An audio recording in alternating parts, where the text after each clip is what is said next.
a San Juan, aquí más cerca de nosotros, también probablemente millones de personas.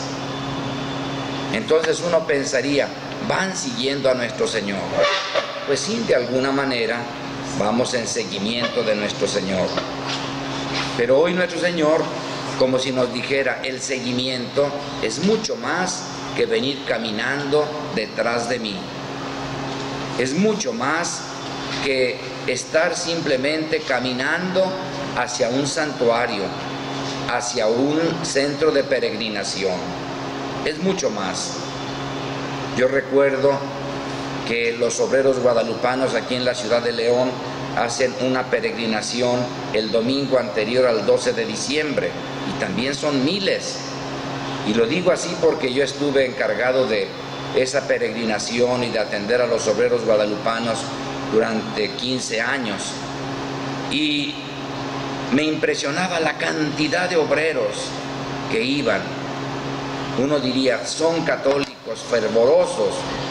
Y es ahí donde nuestro Señor también voltea con todos nosotros y nos dice, si alguno quiere ser mi discípulo, si alguno quiere seguirme, Señor, aquí vamos siguiéndote. No basta con ese seguimiento. El seguimiento tiene que ser una actitud más honda del corazón, una actitud donde yo cuente, dice nuestro Señor, como el primer lugar. Por eso vamos revisando el seguimiento que hacemos de Jesús. ¿Qué tipo de seguimiento es? ¿Un seguimiento puramente exterior o compromete toda mi persona? Y por eso hoy nuestro Señor dice, si alguno quiere seguirme y no me prefiere, y pone el cariño de varias personas, los cariños más hermosos, más limpios, más santos, el cariño a los papás, a los hijos, al esposo, a la esposa, a los padres, a los hermanos. Dice nuestro Señor, si no me ponen primero a mí, no son dignos de mí. Y esto a primera vista pudiera sonar pues así como egoísta de parte de nuestro Señor. ¿Cómo quiere que lo pongamos a Él en primer lugar, antes que el cariño a los hijos, antes que el cariño a los padres, antes que el cariño a los hermanos, antes que el cariño entre esposos? ¿No será que nuestro Señor exagera aquí y muestra como un rasgo de cierto egoísmo? Y yo creo que tenemos que decir, ¿quién es el que nos dio la vida? Es Dios, y Jesús es la presencia de Dios entre nosotros.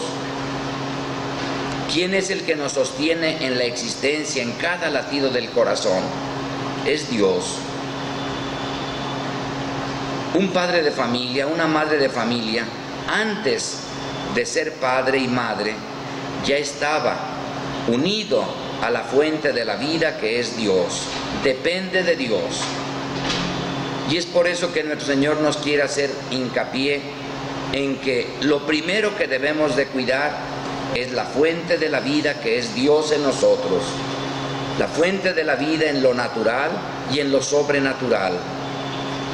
Él es el cimiento de todo nuestro ser. Él es el cimiento de nuestra existencia, el origen de nuestra existencia y el que nos sostiene en el ser. Él es también el que nos ha hecho sus hijos, nos ha dado la vida de Dios, nos ha transformado en hijos, de tal manera que nuestra dignidad ha crecido. Y también Él es nuestro destino, el último destino de cada uno, porque finalmente, aunque yo tengo papás, hermanos, esposo, esposa, hijos, parientes, amigos, yo solo llegará el momento en el que Dios me llame a su presencia, a mi destino último, y mi destino último es Dios. Y por eso nuestro Señor hoy nos quiere decir, sí, tienes que amarlos a todos, pero para que sepas amarlos a todos, yo tengo que estar en el cimiento de tu existencia y de tu vida. Si tú no me amas primero a mí, no vas a aprender a amar a los que te rodean. Porque, por ejemplo, voy a poner el ejemplo de los padres hacia los hijos. Un amor tan limpio, tan generoso, tan sacrificado muchas veces. Pero también puede suceder que si no se ama primero a Dios, no se entienda lo que es el amor a los hijos, a quienes hay que dar la vida, hay que entregarles el cariño, hay que educarles en los principios, aunque a veces me gustaría consentirlos en todo, complacerlos en todo, sobrellevarlos en todo, no corregirlos en nada. Y entonces descubrimos que el amor a los hijos sin el amor de Dios puede también ser un amor medio torcido, un amor puramente humano que no entra en la dinámica del plan de Dios. El verdadero amor a los hijos tiene que brotar del amor a Dios. Y entonces entenderán los papás que amar a los hijos con el amor de Dios va a llevarlos a enseñarles cuál es su origen, cuál es su dignidad, cuál es su grandeza, cuál es su destino, cuál es su compromiso en el trato con los demás, en su propia dignidad como individuos, en el compromiso de colaborar para el desarrollo del mundo. Por eso, nuestro Señor no puede estar en segundo lugar. Si Él hubiera dicho, bueno, primero quieran a sus papás, a sus hijos, etc., y después a mí, hubiera sido suficiente como para decir, Jesús no es Dios. Porque Él acepta un segundo lugar, como si Él no fuera la fuente, el cimiento, el destino, la consistencia del ser de toda persona. El primero tiene que ser Él, y en Él y por Él tenemos que amarnos unos a otros. Y solamente con ese amor que dejemos que entre en primer lugar a nuestra vida, sabremos amar a los demás correctamente. Por eso nuestro Señor añade todavía otra cosa. Más aún, dice, más aún, si no me aman primero a mí, antes que ustedes mismos, no pueden ser mis discípulos. Uno diría, bueno, yo tengo que cuidar de mí, si no me cuido a mí, si no me amo, ¿cómo puedo amar a los demás? Pues ahí también nuestro Señor nos dice, cuidado, porque esa atención, ese amor a ti mismo, si no está cimentado en Dios, en el amor de Dios, con qué facilidad se convierte en egoísmo. Y la cultura de nuestro tiempo fomenta mucho un amor a nosotros mismos, pero sin Dios. Simplemente en muchas corrientes de pensamiento dicen, primero yo, después yo, luego yo y siempre yo. Hay corrientes de pensamiento que le llaman de superación personal, que fomentan ese egoísmo reconcentrado, porque Dios queda fuera de esa superación personal. La verdadera superación personal debe de pararse en el amor a Dios, debe de pararse de cara a Dios. Yo no soy Dios, debo de tomar en cuenta a Dios. Esta es la primera parte del Evangelio que yo quisiera resaltar. Enseñémonos unos a otros a levantar nuestro corazón hacia ese Dios que nos ama, con tanto amor que nos ha hecho sus hijos, con tanto amor que nos mandó a su propio Hijo para la salvación, con tanto amor que nos ha destinado para participar de su gloria. Viene otra parte del Evangelio en dos pequeñas parábolas de unos hombres que van a construir una torre y de un rey que va a la guerra con su ejército. Y dice, primero pónganse a calcular si pueden terminar la obra. Y aquí yo quisiera como aplicarlo esto a las decisiones que tomamos cada uno de nosotros. Pienso, por ejemplo, a los seminaristas.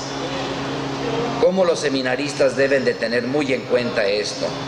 ¿Podré ser verdaderamente discípulo de Jesucristo en el ministerio sacerdotal?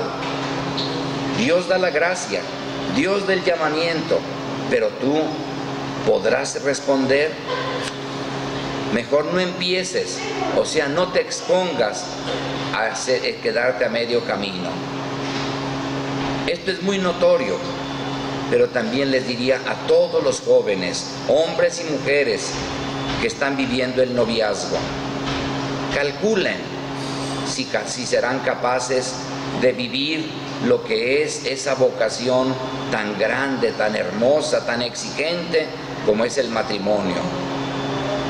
Porque a veces pareciera como que es un sentimentalismo dulzón el de casarse, pero sin calcular todo lo que supone de exigencia, de generosidad, de sacrificio, de entrega, de donación, para poder sacar adelante a la pareja, a los hijos, en ese camino de ayudarles a crecer y a dar fruto.